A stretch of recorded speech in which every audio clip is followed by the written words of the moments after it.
Assalamualaikum warahmatullahi wabarakatuh. Alhamdulillahirabbil alamin. Allahumma sholli ala sayyidina Muhammadin. Selamat datang sahabat-sahabat muslim pada Murojaah Channel. Alhamdulillah, pada kesempatan ini kita akan kembali memurojaah kitab Mabadiul Fiqih juz 3, yaitu tentang yang pertama yaitu tentang sholatul musafir atau sholat bagi seseorang yang bepergian. Langsung saja kita memulainya dengan membaca Bismillahirrahmanirrahim. Qala al-musannifu rahimahullahu ta'ala wa nafa'ana bihi wa bi'ulumihi fid dharaini amin ya mujibas sairin. Yang ke-17 yaitu sholatul musafiri, menerangkan tentang sholat bagi orang yang bepergian. Sholatul musafiri, adapun sholat bagi orang yang bepergian, yaitu yajuzu, boleh, lil musafiri, bagi seseorang yang bepergian, boleh apa? Qasrus sholati, boleh meringkas sholat, ar-rubaiyati, yang 4 rakaat, ila rakaataini, kepada 2 rakaat. Wa yajuzu, dan boleh, lahu, baginya, al-jam'u, menjamak sholat, baina zuhri, di antara sholat zuhur, wal asri, dan juga sholat asar, wa bainal maghribi, dan di antara sholat maghrib, wal isya'i, dan sholat isya, taqdiman, secara jama' takdim, wa ta'khiran, dan juga jama' ta'khir. Jadi diperbolehkan bagi musafir itu mengqashar sholat yang 4 rakaat ke dalam 2 rakaat, atau meringkas rakaatnya ke dalam 2 rakaat. Dan boleh juga baginya menjamak sholatnya di antara zuhur dengan asar, kemudian maghrib dengan isya, secara takdiman ataupun takhiran. Jadi pasangannya sudah ditentukan ya. Jadi zuhur dengan asar, maghrib dengan isya untuk jamak. Selanjutnya syurutu sihhatil qasri, syarat-syarat sah mengqashar salat. Yang pertama, ayyakuna safara, ayyakuna, hendaknya seseorang musafir tersebut, as-safara marhalataini, hendaknya bepergiannya tersebut marhalataini, sejaraknya yaitu 2 marhalah. Apa itu 2 marhalah? Yaitu wahia masiru yaumin walailatin, bepergian semalam, sehari semalam ya, mohon maaf ya, berarti 24 jam, bisairil hayawanati, dengan jalannya seperti jalannya hewan, al muhammalati, yang membawa beban. Nah, di sini diterangkan bahwa yang dimaksud dengan yaumun walailatun itu isna asyara milan. Jadi isna asyara ya, 12 mil. Wal milu, dan adapun mil tersebut, 1 mil tersebut, arba'atu alafin khutrah. Jadi 4.000 khutrah 1 mil. Jadi silakan hitung saja untuk jarak daripada diperbolehkannya untuk mengqashar salat.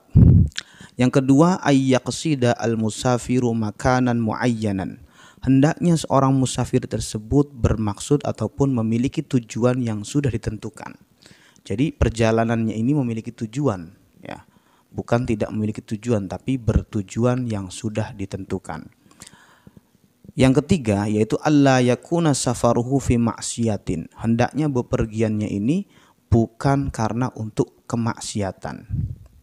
Yang keempat, ayyanwiya al-qasra fi kulli sholatin tuqsaru, hendaknya seorang musafir ini berniat mengqashar salat pada setiap salat yang diqashar. Seperti itu.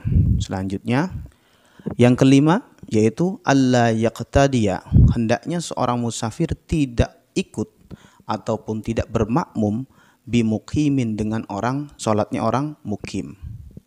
Itu untuk syarat-syarat sah qashar.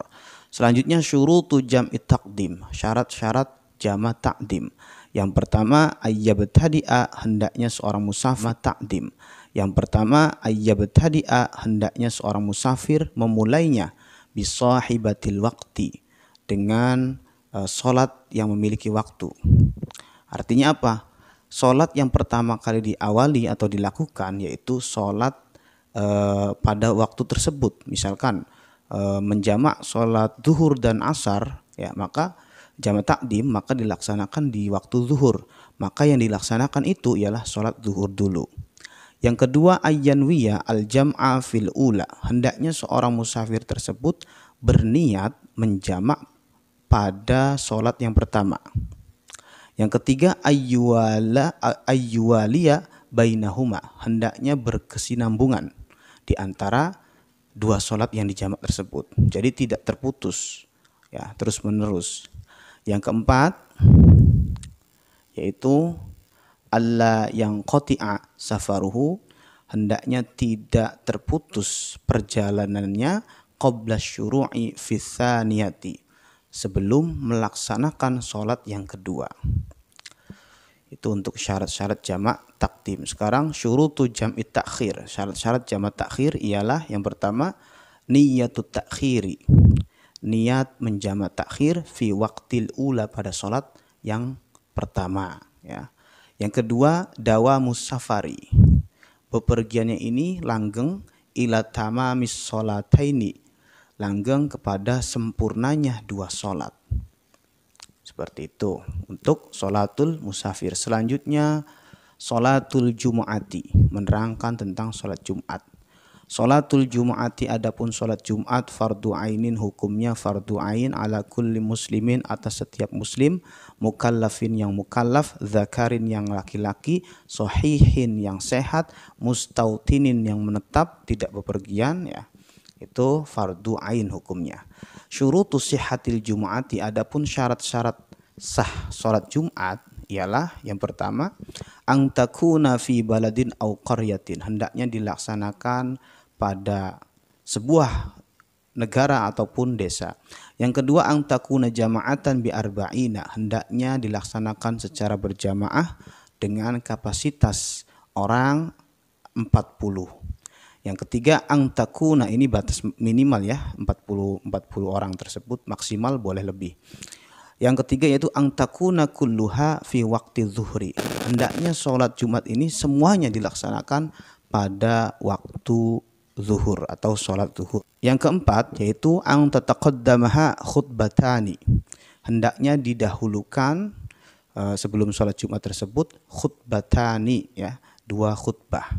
Yang kelima, alla tasbiqaha au tuqarinha, hendaknya tidak mendahului atau membarengi atau membersamai, ya, jumu'atun ukhra, Jumat yang lain tersebut tidak bersamaan ataupun mendahului fi baladiha, dalam satu negara. Selanjutnya arkanul khutbataini, menerangkan tentang rukun-rukun khutbah, dua khutbah, ya. Yang pertama, ayyakuna al khatibu, hendaknya seorang khatib tahiron, dalam keadaan suci, minal hadatsaini, dari dua hadas, yaitu hadas besar dan hadas kecil. Selanjutnya yang kedua, ayyakuna thawbuhu wa badanuhu wa makanuhu tahiron, hendaknya mengenakan pakaian yang suci, badan suci, tempat najis juga suci. Suci dari apa? Minan najasati, daripada najis-najis. Yang ketiga, ayyakuna mastural aurati, khatib hendaknya menutupi aurat. Yang keempat, ayyakhtuba, hendaknya seorang khatib waqifan, berdiri, ya, secara berdiri, in qadara, jika mampu, jika tidak ya boleh duduk. Yang kelima, ayyajlisa bainal khutbataini, hendaknya seorang khatib tersebut duduk di antara dua khutbahnya, biqadri tuma'ninati, dengan durasi lamanya, yaitu kira-kira tumakninah, ya. Tumakninah dalam kitab Safina itu selama membaca subhanallah. Yang keenam, ayyajhara bi khutbati, hendaknya mengeraskan khutbahnya, liyasma'aha al-arba'una, supaya yang 40 orang tersebut jamaahnya itu bisa terdengar semuanya. Yang ketujuh, ayyuwaliya bainal khutbataini, berkesinambungan di antara dua khutbah tersebut, wa bainahuma wa bainas sholati, dan juga berkesinambungan, berlanjut, ya, dengan sholat juga di antara sholat. Jadi tidak terputus antara dua khutbah dan sholat tersebut. Selanjutnya a'dzaru tarkil jumu'ati, menerangkan tentang uzur-uzur yang diperbolehkan untuk meninggalkan sholat Jumat. tasqutu gugur al-jumu'atu Jumat ataupun sholat Jumat, anil maridi bagi orang yang sakit, wal muq'adi bagi orang yang lumpuh, wal a'ma orang yang buta, wabil matori dan dengan sebab hujan, asyadidi yang deras. Idrokul Jumu'ati. Sekarang menerangkan tentang seseorang yang mendapati sholat Jumat. Yudriku al-Jumu'atu. Yudriku mendapati al-Jum'atu Jumat. Siapa yang mendapati al-Jum'ata? Yudriku mendapati al-Jum'ata Jumat. Siapa yang mendapati? Yaitu man orang adroka yang mendapati rakaatan, satu rakaat ma'al imami beserta dengan imam. Jadi yang disebut orang yang mendapati sholat Jumat tersebut ialah dia yang menemui satu rakaat, itu paling minimal ya, satu rakaat beserta imamnya. Wayati dan kemudian ba'da salami setelah salam bi rakaatin, dia mendatangkan satu rakaat lagi ya, yajharu biha dengan membaca jahar dengannya. Wa man lam yudriku, dan adapun orang yang tidak mendapati rakaatan satu rakaat, yanwi maka seorang tersebut berniat Jumatan, berniat sholat Jumat, wa yutimmu zuhran dan menyempurnakan dengan sholat zuhur. Artinya apa? Niatnya Jumat namun pelaksanaannya 4 rakaat. Selanjutnya sunanul Jumu'ati, sunnah-sunnah sholat Jumat. Yang pertama ialah al-ghuslu mandi, wat tangzifu dan bebersih. Yang kedua taqlilul azfari, yaitu taqlilul azafiri ya, memutus atau memotong kuku. Yang ketiga at-tatayyubu, mengenakan wangi-wangian. Yang keempat lubsul abyadi, memakai baju putih. Yang kelima al-insatu fil khutbati, menyimak khutbah. Yang keenam yaitu at-tabkiru, datang lebih awal ilal masjidi, ke masjid atau berangkat lebih awal ke masjid, li ghairil khatibi, bagi selain khatib ya. Jadi kalau untuk khatib boleh tidak lebih awal, tapi kalau untuk khatib yang bukan khatib maka harus lebih awal. Selanjutnya sholatul idaini, menerangkan yang ke-19 ini menerangkan tentang sholat 2 hari raya. Sholatul idaini, adapun sholat 2 hari raya, sunnatun hukumnya sunnah, muakkadun yang dikukuhkan, alal muqimi atas orang mukim yang menetap, wal musafiri yang bepergian, wal hurri yang merdeka, wal abdi budak, jama'atan secara jamaah, au furoda ataupun boleh sendiri-sendiri ya. Adapun sholat idaini ini rakaatani, wahya rakaatan dilaksanakan sebanyak 2 rakaat. Wa waktuha, dan waktunya ialah min tulu'i syamsi, dimulai dari terbitnya matahari, ila zawali, sampai dengan batas akhirnya tergelincirnya matahari. Selanjutnya kaifiyah ataupun cara ya. Kaifiyatuha, adapun cara melaksanakan atau pelaksanaan sholat Id ialah yang pertama yukabbiru, mengumandangkan takbir ataupun takbiratul ihrami. Yang pertama takbiratul ihram. Yang kedua thumma yaqra'u du'a al-iftitahi wa ta'awudz, membaca doa iftitah dan juga ta'awudz. Yang ketiga thumma yukabbiru, kemudian takbir sab'a takbiratin, sebanyak 7 kali. Yang keempat thumma yaqra'ul fatihah, membaca Fatihah, wasurata dan surat setelah Fatihah, jahron secara keras, wa fir raq'ati dan pada rakaat atsaniyat yang kedua yukabbiru khamsan, takbir sebanyak 5 kali, ba'da takbiratil qiyami, setelah takbir berdiri. Yang kelima yaitu summa yakhtubu al-imamu, kemudian imam memberikan khutbah, khutbataini dengan 2 khutbah, yukabbiru fil ula tis'an, dan mengumandangkan takbir pada khutbah yang pertama sebanyak 9 kali, wa fis tsaniyati, dan pada khutbah yang kedua sab'an, takbirnya sebanyak 4 kali. Selanjutnya allazi, adapun perkara yusannu yang disunahkan yaumal idaini, pada 2 hari raya ya. Yang pertama yaitu al-ghuslu, mandi. Yang kedua at-tazayyunu merias diri bi ajmali thiyabi dengan mengenakan pakaian yang terbaik. Ya, yang terbagus. Yang ketiga al-jahru mengeraskan bitakbiri dengan takbir. Jadi mengumandangkan takbir dengan keras fil manazili pada rumah-rumah wal aswaqi pada pasar-pasar wat turuqi jalan-jalan min awwali lailatil idi dimulai dari awal malam hari raya ya hatta yashra'al imamu fi sholatiha sampai dengan imam selesai melaksanakan sholat Idul Fitri ya, ini merupakan Idul Fitri. Yang keempat sekarang Idul Adha, ini untuk Idul Adha yaitu at-takbiru mengumandangkan takbir akiba kulli sholatin. Setiap selesai sholat 5 waktu min subhin dimulai dari waktu subuh, sholat subuh ya. Yaumi Arafah pada hari Arafah ila asri akhiri ayyamit tasyriki sampai asar akhir hari-hari tasyrik. Seperti itu untuk sholat idaini. Selanjutnya sholatul janazati yang ke-20 menerangkan tentang sholat janazah. Alladzi perkara yajibu yang wajib lil mayyiti bagi mayyit. Adapun perkara yang wajib bagi mayit ialah yang pertama ghusluhu memandikannya, wa takfinuhu mengkafaninya, wassalatu alaihi dan menyolatinya, wa dafnuhu dan menguburkannya. Wa hiya fardu kifayatin, hukumnya ialah fardu kifayah. Kemudian ghuslul mayyiti, sekarang menerangkan tentang memandikan mayit ya sahabat-sahabat. Adapun memandikan mayit ialah yugsalu dimandikan salasa marratin, mayit tersebut dimandikan sebanyak 3 kali. Al-ula bisidrin, yang pertama ialah dengan daun bidara. Watsaniyatu dan yang kedua ialah bima'in dengan air. Watsalisatu bikafurin dengan kafur, yang ketiga dengan kafur. Wa yusanu dan disunahkan ayyugsala, mayit tersebut dimandikan fi qamisin dengan mengenakan pakaian tudung ya, pakaian kurung. Wa fi khalwatin dan juga pada tempat yang sepi.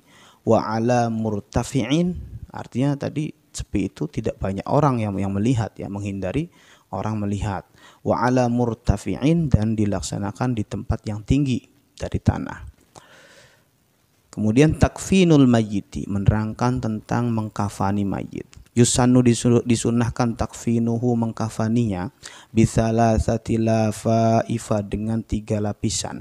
Itu bagi laki-laki. Wal mar'atu dan adapun bagi perempuan biizarin mengenakan kain sarung, wa khimarin dan kain kerudung, wa qamisin dan kain kurung, wa lifafataini dan 2 lapisan, mengenakan kain kafan itu sebanyak 2 lapis. Kemudian furudus sholati alaihi, sekarang fardu sholat mayit ya. Yang pertama an-niyatu membaca niat, yang kedua arba'u takbiratin, ada 4 takbir.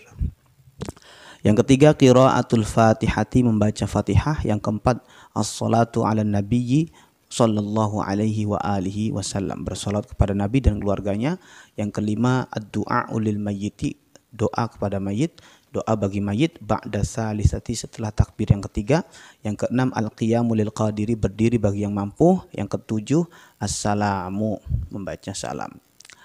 Selanjutnya dafnul mayyiti menerangkan tentang menguburkan mayit. Aqallud dafni paling sedikit-sedikitnya, paling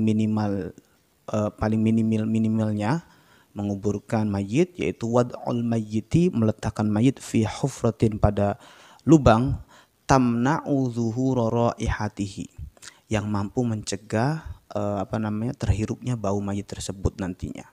Kemudian wa tahfazuhu minas sibai dan menjaga yang mampu menjaganya dari serangan ataupun sergapan binatang buas. Wa yajibu dan wajib dafnuhu menguburkannya mustaqbilal qiblati menghadap kiblat. Sekarang sunanud dafni, sunah-sunah menguburkan mayit. ayyudha'al mayyitu, hendaknya mayit diletakkan fi qabrin, pada sebuah pada kuburan, ya pada kubur, umkuhu, yang mana panjangnya ini qamatun, sepanjang orang dewasa berdiri, wa bastotun, dan lebarnya ini seperti orang yang meregangkan tangannya, kedua tangannya. Wa ayyul soko, dan diletakkan khadduhu, ya khadduhu, diletakkan pipinya mayit tersebut biturabin, nempel di tanah, ba'da izalatil kafani anhu, setelah membuka kain kafannya sedikit, ya secukupnya. Wa ayyu doa, dan hendaknya mayit ini diletakkan fi lahdin, pada liang lahat, yusaddu, yang ditutup bilabanin, ya, dengan bata merah, au khosyabin, ataupun kayu. Wa ayyulaqqana, dan hendaknya ditalkin, dibimbing, ba'da dafnihi, setelah selesai dikuburkan tersebut. Selanjutnya as-sholatu ala siqti, ya, salat bagi bayi yang gugur, ya. Idza kharaja, ketika keluar as-siqti ini keluar, mim batni ummihi, dari perut ibunya. Ketika bayi tersebut keluar dari ibunya, qabla tamami sittati ashhurin, sebelum sempurnanya 6 bulan, yughsalu, maka dibasuh, wa yukaffanu, dan dikafani, wa yusalla alaihi, dan disolatkan. In soroho, ketika bayi tersebut sempat menjerit, ingdal wiladati, ketika proses persalinan, ya, au dhaharat, ataupun ada nampak jelas amaratul hayati, tanda-tanda kehidupan, fihi, padanya, ka'anikh talaja, seperti naik turunnya nafas, au taharroka, ataupun bergerak-gerak, wa illa, dan ketika tidak seperti itu situasinya, ya, tidak adanya cerita, tidak adanya tanda-tanda kehidupan, fayajibu, maka wajib, ghusluhu, memandikannya, wa takfinuhu, mengkafaninya, wa dafnuhu, dan menguburkannya, wa tahrumu, dan haram alaihi, atasnya, as-sholatu, ya, haram menyolatinya. Ingat, ini kalau tidak ada tanda-tanda kehidupan tadi, maka haram disolati. Wa in balagha, ya, walaupun sudah sampai umurnya itu zamana nafkhir ruhi, pada masa atau zaman ditiupnya ruh, fihi, di dalamnya, wa huwa mi'atun wa ishruna yauman, yaitu pada 120 hari, ya, walaupun sudah ditiupkan ruh, seperti itu. Oke sahabat-sahabat, untuk murojaah kita cukup sampai di sini, yaitu sampai dengan sholat jenazah, ya. Semoga bermanfaat. Apabila ada kesalahan mohon dimaafkan. Yang suka silakan like, boleh subscribe, dan juga share apabila bermanfaat. Demikian, wassalamualaikum warahmatullahi wabarakatuh.